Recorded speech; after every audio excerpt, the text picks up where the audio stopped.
سب کی بخشش ہو جاتی ہے رمضان میں سوائے چار آدمی، سوائے چار آدمی، سوائے چار آدمی، سوائے چار آدمی۔ اللہ نہ کرے ہم میں کوئی ہو ماں باپ کا نافرمان، ماں باپ کا نافرمان، ماں باپ کا نافرمان، شراب پینے والا، شراب پینے والا، شراب پینے والا، رشتہ داروں سے برا سلوک کرنے والا، رشتہ داروں سے برا سلوک کرنے والا، رشتے توڑنے والا، رشتوں کو آگ لگانے والا، چھوٹی چھوٹی باتوں پہ لڑائی کے میدان گرم کرنے والا۔ چوتھا، کینہ رکھنے والا۔ کینہ، کینہ کیا ہوتا ہے؟ بغض کیا ہوتا ہے؟ بغض، بغض کہ مجھے نفرت ہے، نعمان سے مجھے نفرت ہے، یہ بغض ہے۔ کینہ کیا ہے؟ کہ نفرت کے ساتھ میں نقصان پہنچانا چاہتا ہوں، وار کرنا چاہتا ہوں، یہ اس سے اوپر والا سٹیپ ہے کینہ۔ کینہ رکھنے والا، شراب پینے والا، ماں باپ کا نافرمان، رشتہ داروں سے توڑنے والا، ان کے علاوہ سب کی بخشش ہو جاتی ہے۔ یہ بھی معلق، ہاں بھائی اگر یہ توبہ کر لیں ان کو بھی معاف کر دے، ان کو بھی معاف کر دے جائے۔ مرد عورت ننگے اور نیچے سے آگ ان کو جلا رہی جلا رہی۔ آپ نے فرمایا یہ کون ہے؟ کہ یہ وہ ہیں جو روزہ چھوڑ دیتے تھے، جو روزہ نہیں رکھتے تھے۔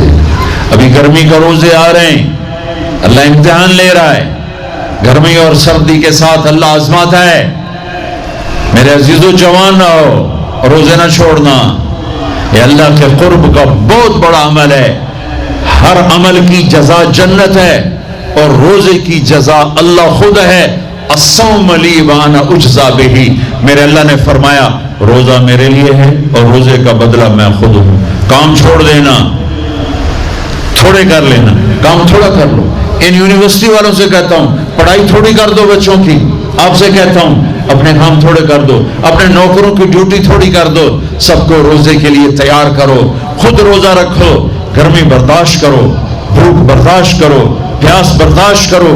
اللہ قیامت کے دن کی گرمی سے بچائے گا، بھوک سے بچائے گا، پیاس سے بچائے گا۔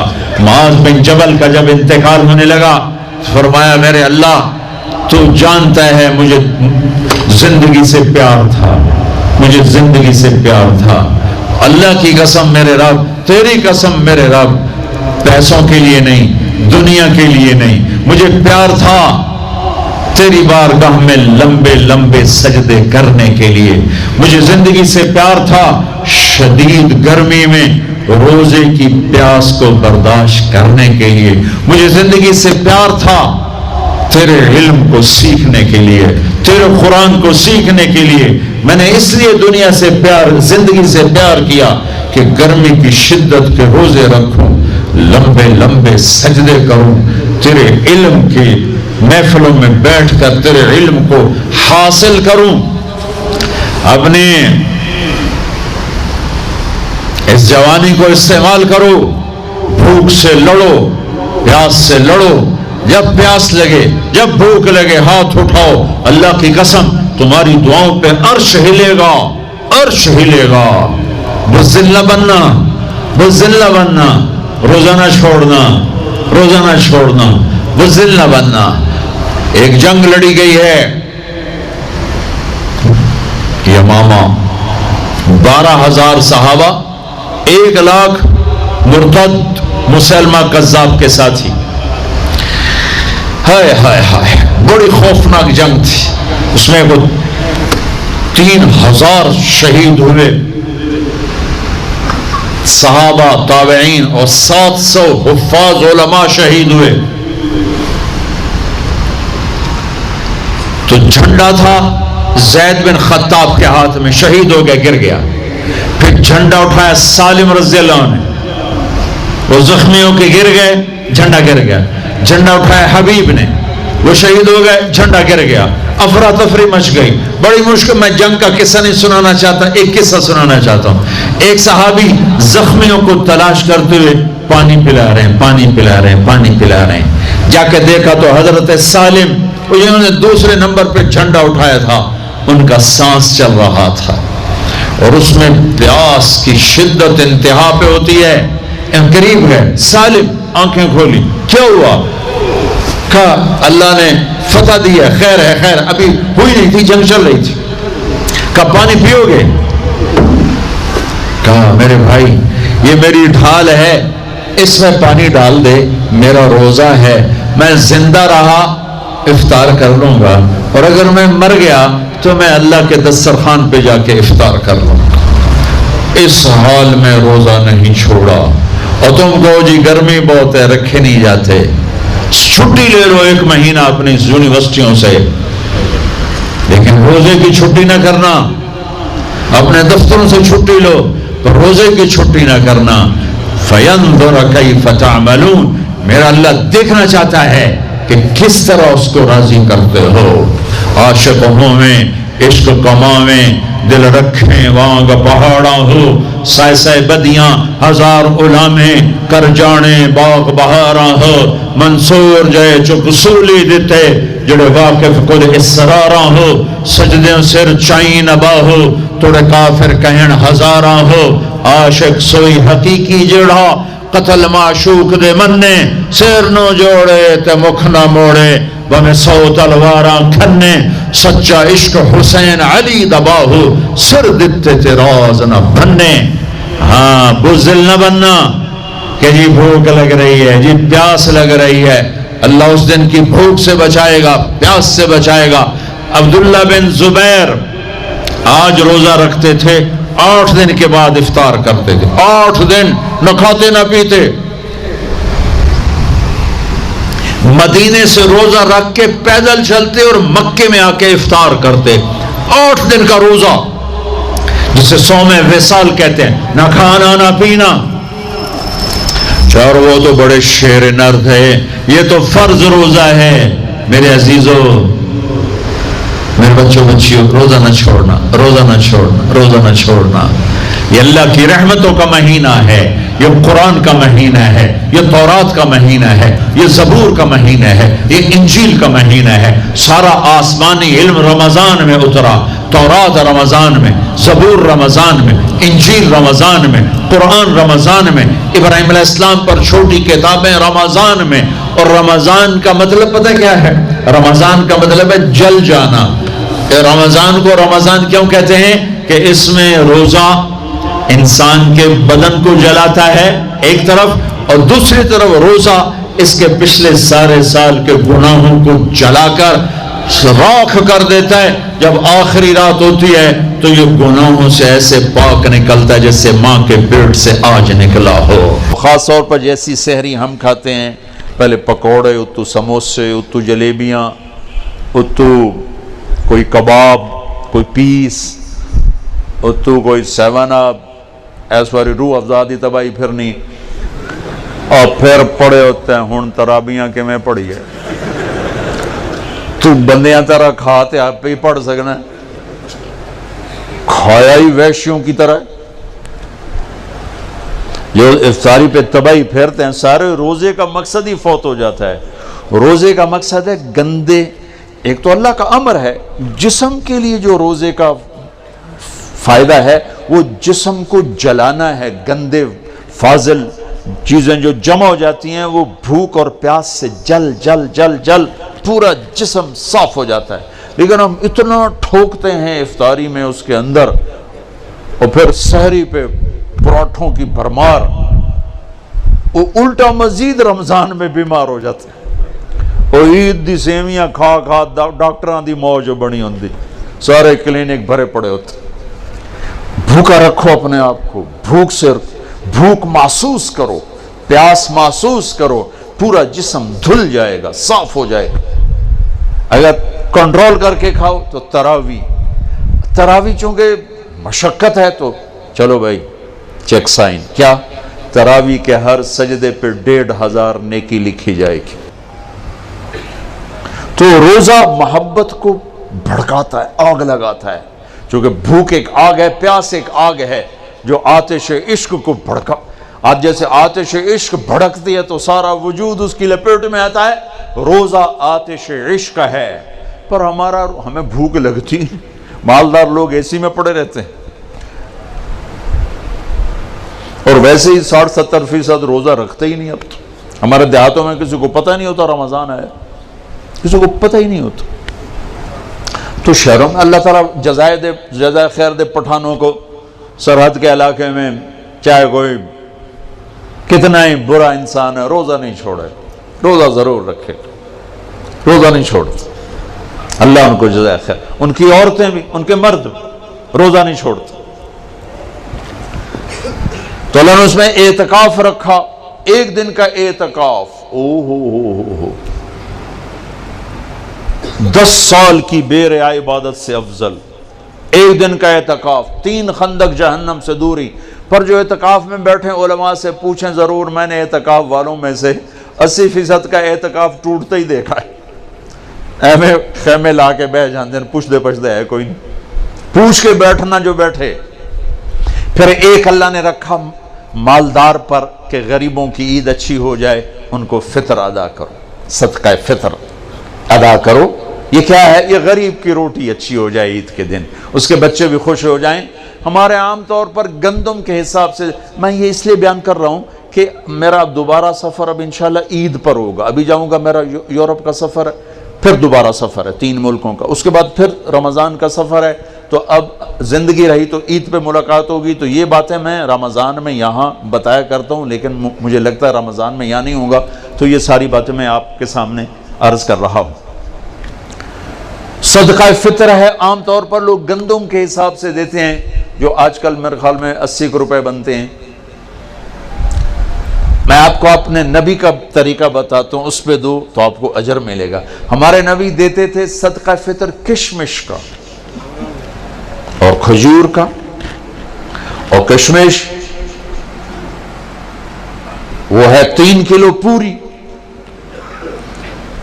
اور کھجور آدھی ہے 2 کلو گندم، اور کشمش ہے 3 کلو. تو 300 روپے تقریباً کلو ہے کشمش، جو اچھی ہوتی. ایک آدمی کا صدقہ فطر 1000 کے قریب بن جاتا. یا کھجور کے حساب سے دو تو کم از کم ایک آدمی کا صدقہ فطر 300-400 روپے بن جاتا ہے. تو ایک گھر میں 4 افراد ہوں، اگر ایک وہ کشمش کے حساب سے دے تو 4000 روپے جس گھر میں جائے گا وہ اندر سے دعا نکلے گی. تو اور 4 آدمی 80 کے حساب تو 320 روپے. اس تو شکریہ بھی نہیں آکھن. آج ہم راستے میں تھے تو وہ ایک فقیر آ گیا چھوٹے سے قد کا. تو میں نے بیٹے سے کہا تیرے پاس کوئی 500 روپے ہے؟ کہنے لگا نہیں. نکالا 100 روپے. میں کہا پتر 100 روپے نال دعا نہیں نکلنی، 1000 دے دے. رہا میں نے تو کوئی 1000 دیا تو اس نے یوں ہاتھ کھڑے کیے. میں کہا ویکھیے یہ 1000 دا لگ گیا دھکا، یہ ہاتھ 1000 تو بغیر اتنے نہ جا سکتے. تو اصل تو دعا ملے اندر سے. دعائیں کروائی نہیں جاتی، دعائیں لی جاتی ہیں. حضرت ابھی دعا کرو، حضرت ابھی ہاتھ اٹھاؤ.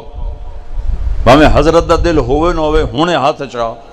ہوں تو وہ دی نہیں سنی ہم نے تیری کی تو سنی. کیونکہ دعا تو اندر کی کیفیت کا نام ہے، الفاظ کا نام دعا نہیں ہے. اور یہ سرحد میں تو پٹھان سر چڑھ جاتے ہیں، دعا کوا دعا کوا، ابھی ہاتھ اٹھاؤ.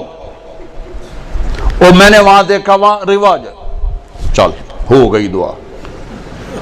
جو اللہ سے مذاق ہے. دعا تو فریاد کو کہتے، فریاد فریاد فریاد کرنا سیکھ لو، تمہاری سب سنے گا.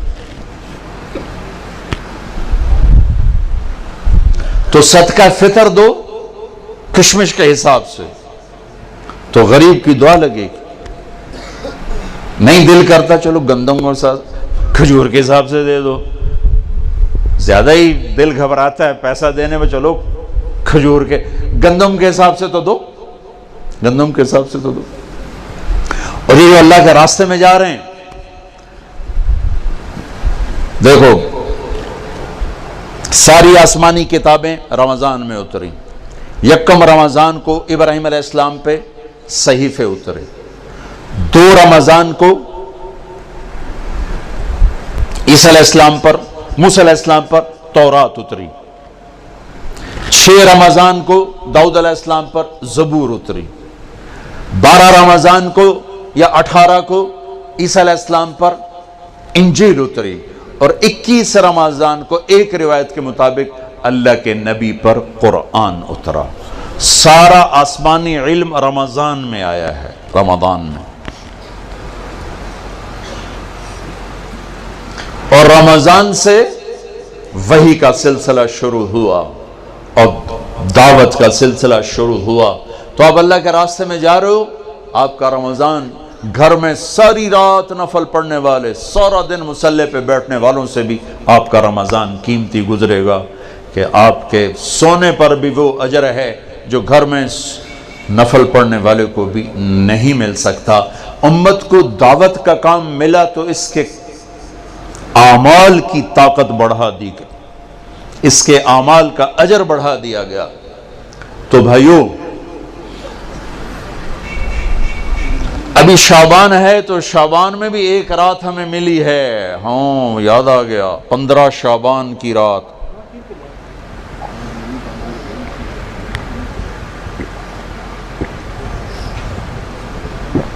ہمارے نبی شعبان میں روزے بہت رکھتے تھے۔ ہم عائشہ نے پوچھا آپ اتنے روزے کیوں رکھتے ہیں؟ کہ اس میں ایک رات ہے جس میں عمل اللہ کی بارگاہ میں پیش کیا جاتا ہے، میں چاہتا ہوں جب میرا عمل پیش ہو میں روزے سے ہوں۔ 15 شعبان کی رات جس دن اعلان ہوتا ہے، آئے ہوئے ہوئے، ویسے تو اللہ کو سب کچھ لکھا ہوا ہے، لیکن فرشتوں میں اعلان 15 شعبان کو ہوتا ہے، یہ ہوگا، یہ ہوگا، یہ مر جائیں گے۔ تو اوپر ان کا نام مردوں کی فہرست میں ہوتا ہے، نیچے وہ زندہ ہوتے ہیں۔ فرشتے ان کو دیکھ کے ہنستے ہیں کہ کیسا بے وقوف ہے، اوپر موت کے فیصلے ہیں، یہاں لڑائیاں کر رہا ہے، جھگڑے کر رہا ہے، سود کھا رہا ہے، رشوت لے رہا ہے، زنا کر رہا ہے، جھوٹ بول رہا ہے، جوئے کھیل رہا ہے، قتل کر رہا ہے، ڈاکے ڈال رہا ہے، اوپر موت کا فیصلہ ہو چکا ہے۔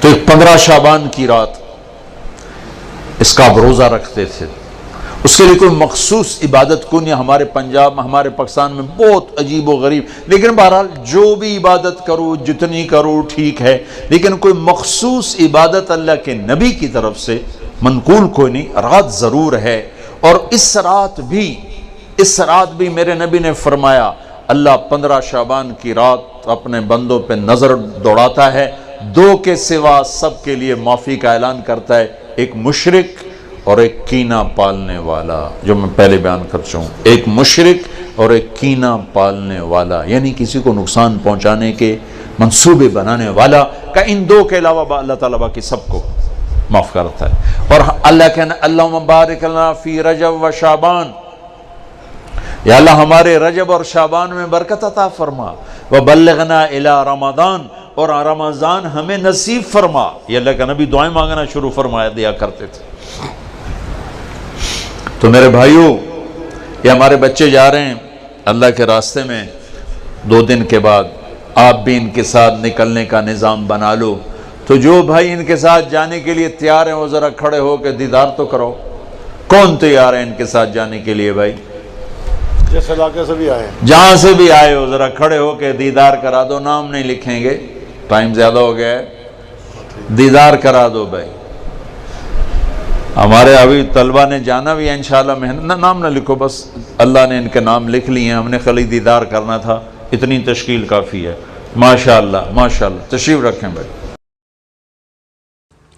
بسم اللہ الرحمن الرحیم۔ معزز سامعین السلام علیکم۔ جہالت کی انتہا ہو گئی۔ بھارت میں ایک بت سے پانی ٹپکنے لگا۔ لوگوں نے مقدس سمجھ کر بیماریوں سے شفا کے لیے پینا شروع کر دیا۔ دراصل یہ پانی کہاں سے آیا اور کیوں ٹپک رہا تھا، جان کر آپ بھی حیران و پریشان رہ جائیں گے۔ جہالت کے مارے کمزور عقیدے والے لوگ کسی بھی سمجھ میں نہ آنے والی بات کو معجزہ قرار دے دیتے ہیں۔ بھارتی شہر ممبئی کے مغربی حصے میں ایک بت کے پیروں سے پانی کے قطرے ٹپکنے شروع ہو گئے تو اس کے پجاریوں نے یہ اعلان کرنے میں ذرا بھی دیر نہ لگائی کہ یہ ایک معجزہ ہے، اور جلد ہی یہ خبر جنگل کی آگ کی طرح پھیل گئی۔ دور و نزدیک کے لوگ اس منظر کو دیکھنے کے لیے جمع ہو گئے۔ بت کے گرد ہر وقت سینکڑوں افراد کا ہجوم اکٹھا رہتا، اور بیماریوں اور مصیبتوں میں مبتلا لوگ اس کے پیروں سے ٹپکنے والے پانی کو شفا سمجھ کر پینے لگے اور گھر بھی لے کر جانے لگے۔